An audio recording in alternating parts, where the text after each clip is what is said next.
Professor Ram Murthy from SP University and our advisor of SRM University, former president of ISCOM and ISRO Honorable Scientist and Department of Fisheries Science, and Martin Clyde. We are very pleased and honored to have you here, sir. As we step into the Nobel Laureate Lecture sessions of the 98th Indian Science Congress, I extend a warm welcome to all the dignitaries honored of the dais. I also welcome all the delegates gathered here and wish you an inspiring evening. Currently, Professor Ram Murthy is in the position of ISRO Honorary Visiting Scientist. He has a glorious past.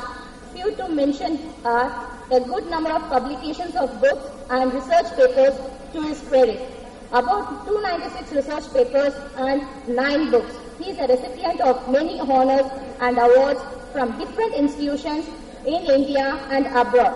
Some of them are a Best Teacher Award, Millennium Plaque of Honor of ISCOM, Naidama Memorial Oration. I welcome you, sir, to continue the session. Thank you.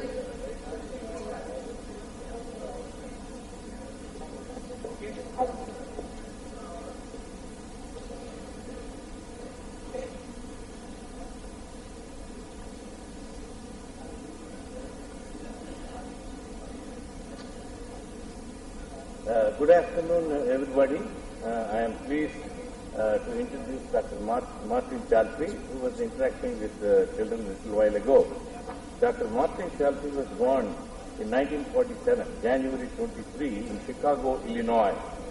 And he had his undergraduate degree from Harvard University. And then he joined Yale University. Most of his research he did it at Yale University. And he joined finally the faculty of Columbia University in 1982. And for the path-breaking discoveries of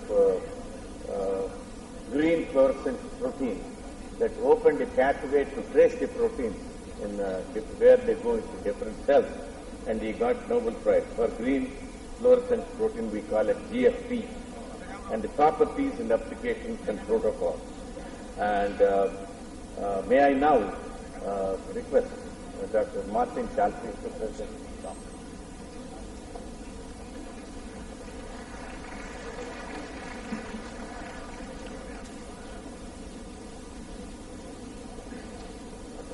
Thank you, Dr. Murthy. It's a real pleasure to be here.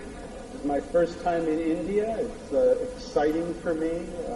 It's a wonderful opportunity for me to meet people and meet a lot of new people. I want to first start by explaining my title.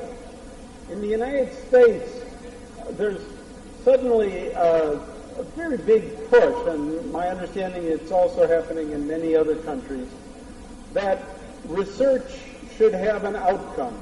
In terms of biomedical research or biology, what there's been a big push for by universities, particularly medical schools, and also in Congress, is to have more translational research. And translational research is bringing discoveries from the laboratory into being converted to cures or treatments for disease.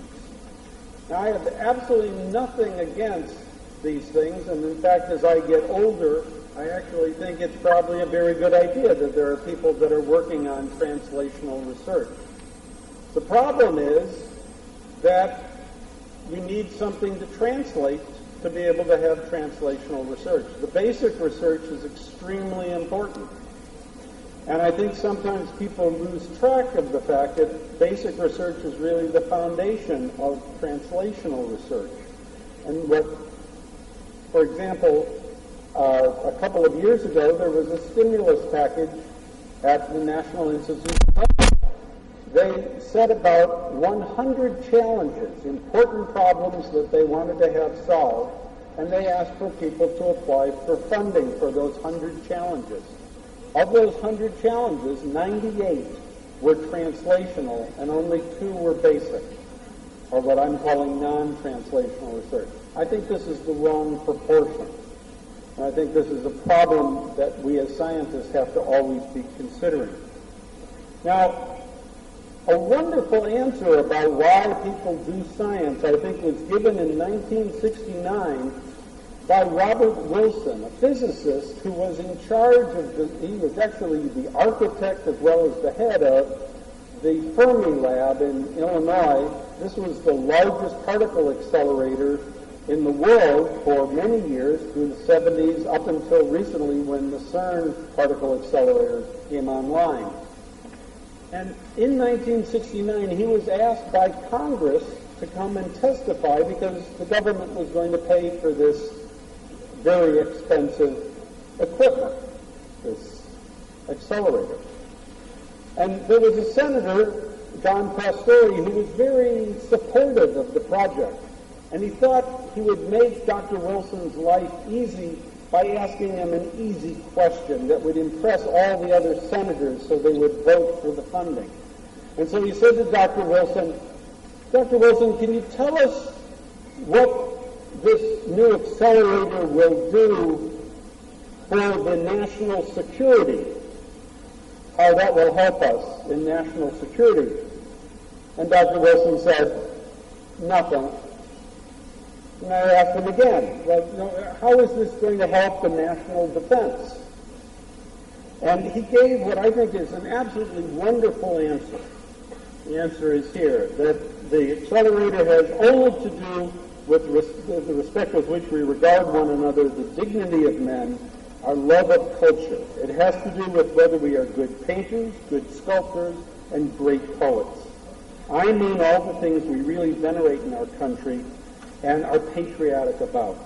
It has nothing to do with defending the country except to make it worth defending.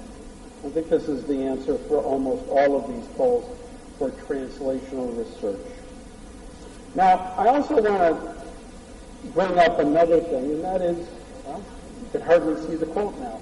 In any case, I also want to give you the story of GFP and my involvement with it, but I want to start by talking about what I learned as a young boy in elementary school and high school about science. Not because it was directly taught to me, but really because these are the things that the examples seem to tell me about science and scientists. So I'm going to give a little list about what I was told about scientists. The first thing is that scientists are geniuses. They're a special breed of people that are different from everyone else, and that in order to be a scientist, you have to be born with it. It just came naturally to Einstein and Newton and all these other wonderful people that you read about, and that this was what a scientist was. So if you weren't a genius, forget about it. The second thing was that scientists' experiments worked the first time and every time. All we heard about were the successes that they had. We also learned that scientists use something called the scientific method. There's a very strict procedure of how you come up with a hypothesis, and then you test the hypothesis by experiment, and then you get the result, and you write the paper, and everything is wonderful. It's all very purposeful.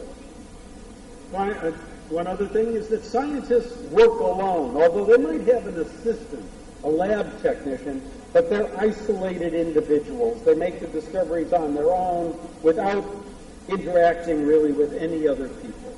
And finally, that scientists, except for maybe Marie Curie, were men. And to frankly tell you the truth, in the 1960s in the United States, they were all white men.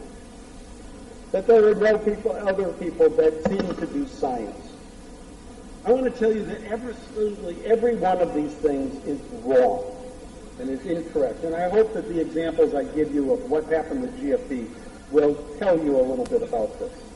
So what started me off working with this protein, GFP for green fluorescent protein, was actually, I wasn't working on it at all. I was working with a small nematode, a small roundworm called Cineroditis elegans, and here's a diagram of the animal, and the cells that are in blue are the cells that I've really been studying all my life, as a university faculty member, and these cells are the cells that respond to touch.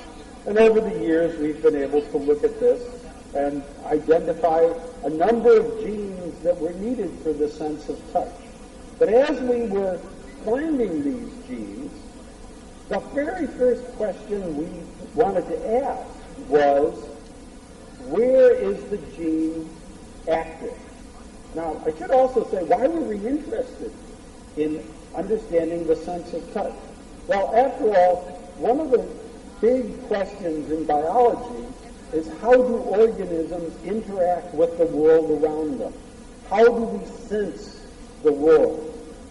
We know that we sense part of the world by vision, where we can sense light, and we've known about the molecules that are involved in the detection of light for over 125 years. We know about the molecule rhodopsin. More recently, people have discovered the molecules that allow us to sense chemicals, whether those chemicals are outside of our bodies, are what we allow us to have as we detect odors, our sense of smell or taste. We sense chemicals, and we know the molecules that allow us to do that, or internally, whether those molecules are hormones or neurotransmitters. And we know what those molecules, the proteins, are in cells that allow us to sense those chemical signals. But we have a whole series of senses that are the mechanical senses, senses that are driven because cells are pushed around, like our sense of touch, like our sense of hearing. All of these senses, though, have one thing in common, these mechanical senses. Biologists, scientists have absolutely no idea how they work. So it's a very fundamental question of how organisms interact with the world. And I was looking at this animal because I could find mutants that were insensitive to touch, use those mutants to clone the genes needed for touch, and then try to understand what those genes made, what proteins were encoded by those genes. And so the first question when one clones a gene is, where is the gene turned on? Where is the gene active? Is a gene needed for touch needed in these blue cells, or maybe in some other cells? Now, if you look at this animal, what you see is you really don't see much. The animal is transparent. And for many years, I would start off every one of my seminars by saying, this is a transparent animal. But if it's transparent, you can't see anything inside of it, or you can't see much inside of it. You certainly couldn't see those 6 cells that I outlined in the previous slide. So we needed a way of looking at where the gene was turned on. Well, if a gene is turned on, it makes protein, makes RNA. You can look for that. And there are a number of methods that were available in around 1989 when the story really begins.